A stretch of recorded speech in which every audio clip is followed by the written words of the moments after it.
So today it's going to be kind of different because I'm not going to be talking about a specific historical event or person or period or whatever. I'm going to be talking about what we can learn from Albert Speer's Inside the Third Reich.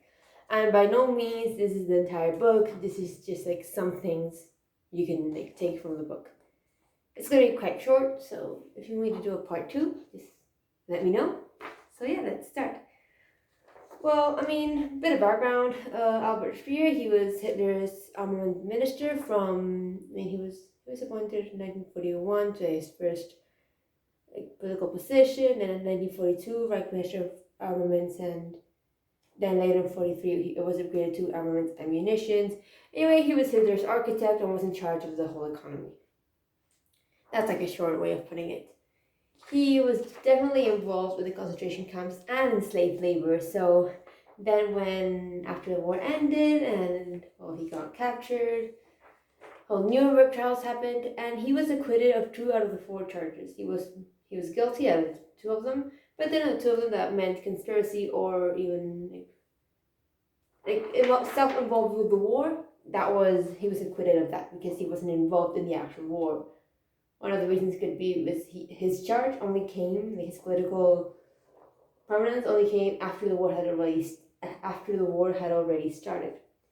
Well, Speer, he is known, and I've made a video on this, as the good Nazi. This is because he was the only leading Nazi who even acknowledged the Nazis' crimes and took responsibility. He said sorry. He acknowledged what he had done, and he knew it was wrong. And if you read his testimony, and even if you read Inside the Third Reich, which is a book, I'm going to talk about the book in a second. Well, you can see how Speer, he is sorry. Now you can take this as one of 2 ways, and this is a debate on Speer, who died in 1981, I think? He died in the 1980s in London. Well, one thing you can think is that, yeah, he was genuinely sorry, and he knew what he has done was wrong, and he wanted to ask for forgiveness. The other interpretation you can take from Speer is that, well, he was just saving his own ass. He was, out of all the leading Nazis, the highest one with the highest leading Nazi to avoid the death sentence. The other one could be Hess, but Hess, he left in 1942. Speer was right there up until the end. He only got a 20-year life imprisonment in Spandau prison, and he served the entire thing being released in 1967. From then, he has done a bunch of interviews and released 2 books.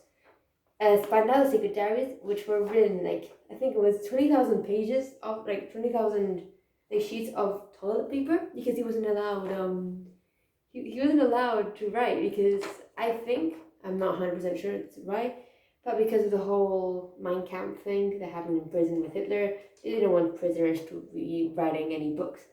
So that's why Speer, he wrote it in rolls of paper. And it's just saying, it's just a diary.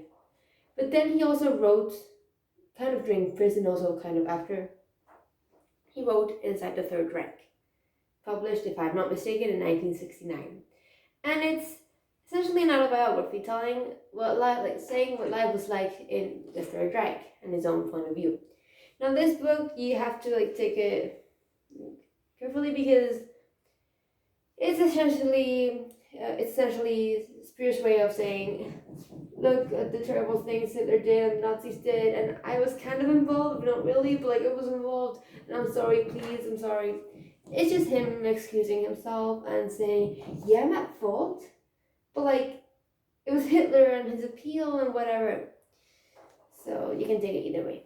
So, well, the book is not that long, 800 and something pages, and honestly really good. I haven't finished it. I've only just started it, but I've been really enjoying it. So if you want to read it, I'd recommend it. So, let's start to the actual topic of the video.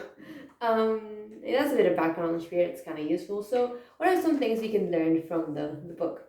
Well, first of all, he acknowledges that if you have the responsibility to know something, if you're in the position to know anything, but then deny having the knowledge of such things, that carries huge responsibility. And Speer recognized that he was kind of in that position with Hitler, and that's kind of also throwing shade at some of the Nazis who said, "Oh yeah, we didn't know anything about the Holocaust. We were just following orders," but they were well in position of doing such things, like Goering. Goering is to blame of this. The next thing we can learn is kind of weird, but it's to do with Hitler and Eva Braun. Well, as you probably know, in Hitler, he remains publicly single because he wanted to maintain his appeal to the ladies. He wanted ladies to fancy him. So he kept his girlfriend Eva Braun secret. She was there until the end, and she even died alongside him in the bunker. Also, by the way, Eva Braun, she made a bunch of colored films at the Eagle's Nest, and they're colored home films, and I've seen a bunch of them, and they're honestly shows the Nazis as a group of guys just having fun, relaxing. Anyway, well, apparently Hitler wasn't, and I'm quoting from the book, sexually normal, and wasn't exactly passionate with Eva Braun. So essentially, I mean, yeah, Hitler was with Eva Braun, but they didn't do the dirty a lot, if you know what I mean. And so whenever long periods of time went and Eva Braun went through a dry spell, well, she became irritable and became a heavy smoker. She would smoke a cigarette and immediately light another one. But then suddenly, when Hitler was with her, she would be happy and and I quote, flushed with happiness, friendly, or she would, because she was normally friendly, she would be extra friendly. She would be oh my God, I'm so happy. So I'm guessing that if you knew Eva Braun, and Speer did, you would be able to know when that had happened.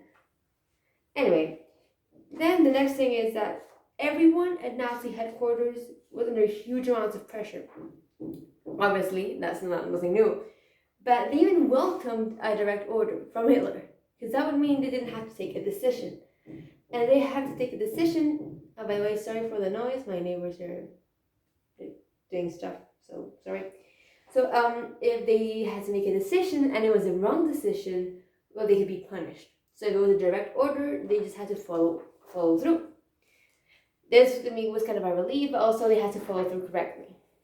But it was still, I mean, if they had made a decision, they had two possibilities of doing stuff wrong. Choosing the wrong decision, taking the wrong decision, making the wrong decision, yeah, and also not doing it, the consequences of this decision not being for the benefit of the Reich. So that is it's two ways of doing stuff wrong. Whilst if there's a direct order, you can only do wrong in one way. So it's kind of welcomed by anyone working at Nazi headquarters. Then the next one is that, and I mean, this is well known, but I just reiterated in the book, that Hitler and Goebbels, with propaganda and with the way they approach crowds, they were kind of dependent on the crowd. So, yes, he says it kind of in this way in the book, the crowds were controlled by Hitler and Goebbels, but at the same time, Hitler and Goebbels were controlled by the crowds. Because they had to adapt the speeches, the gestures, the physical appearance to the crowd. It wasn't the same thing going in front of intelligentsia than the same thing going in front of a working class crowd. So this is nothing new, but Hitler and Goebbels, and I mentioned Goebbels because of the propaganda ministry, they were extremely dependent on the German crowd, and they couldn't misjudge it. And the good thing is, Goebbels was brilliant at acknowledging the crowd and their what they wanted to hear. He was an evil genius. I've said it once, and I'll say it again. Then and again, this new insight is nothing new, but just reiterated in the book. How the collapse of the economy, especially in 1929 onwards, and then with the war and stuff, it provided it made there had to be a scapegoat. There had to be someone to blame for all of Germany's problems and someone to oppress and punish. And the Nazis, they did it with the Jews. And Speer fully acknowledges it. He knows that, Jews were essentially just a scapegoat. It could have been anyone, it was just the Jews. Then another huge thing that you don't really, you kind of hear it, but you don't really acknowledge it that much regarding the Hitler dictatorship, is that technology played a huge role in maintaining Nazi dictatorship. Without modern technology, I don't think Hitler would have gone to where he was. Well, he could reach more people, especially at the beginning when he was trying to gain more power, through radios, planes. He could travel, I think at one point he traveled to 20 cities in 6 days. Kind of impressive. He used the radios and then propaganda, with the people's receiver. Hitler used modern technologies to just spread his message around, reach more people. He installed loudspeakers in town squares. He exploited the use of technology. He was one of the first politicians to do so as well, so that was kind of in his favor. Also, the Nazi headquarters, were a full-on machine. So everything worked really smoothly, not smoothly, but everything had had a certain way, and then the more stuff was going on, the more the more complicated the procedures were, and the more clogs need to be turning in the headquarter machine, if you will. And essentially, especially during the war, everything was centralized in Hitler's desk. So if you wanted to access a specific piece of information, you know where it would be.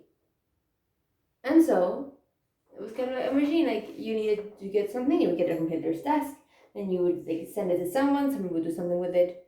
Kind of a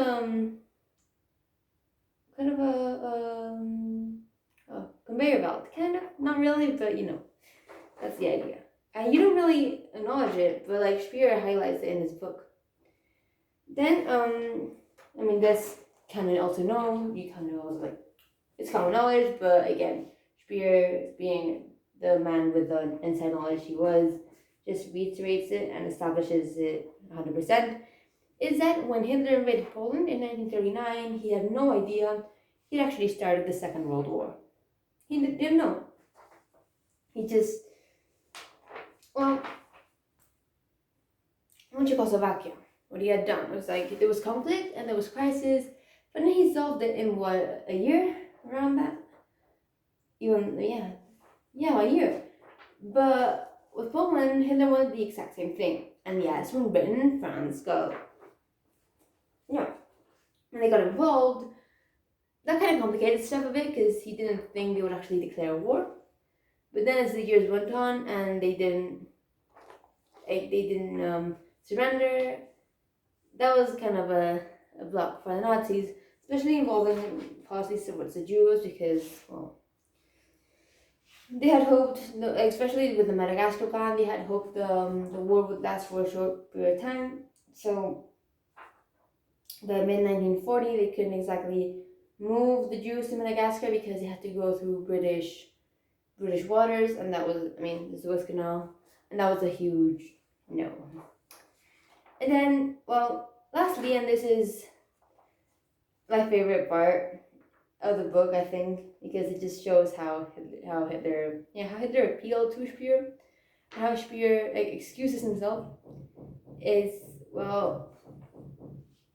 there's a Greek German book that shows the character eventually coming at a crossroads and meeting the devil, and he makes a deal with the devil to gain infinite knowledge. And Speer compares himself with this character, I forgot the name. But he says, I was desperate for a commission to make a building. He was an architect after all. And he did get into Nazi Party because he made a house for a Nazi Party leader. So then recommended him to Goebbels, who he had commissioned him to do the propaganda headquarters, I think it was, who then commissioned him, like, who then, like, was so happy with the result, passed his name on to Hitler. And then and the rest is history, quite literally. But,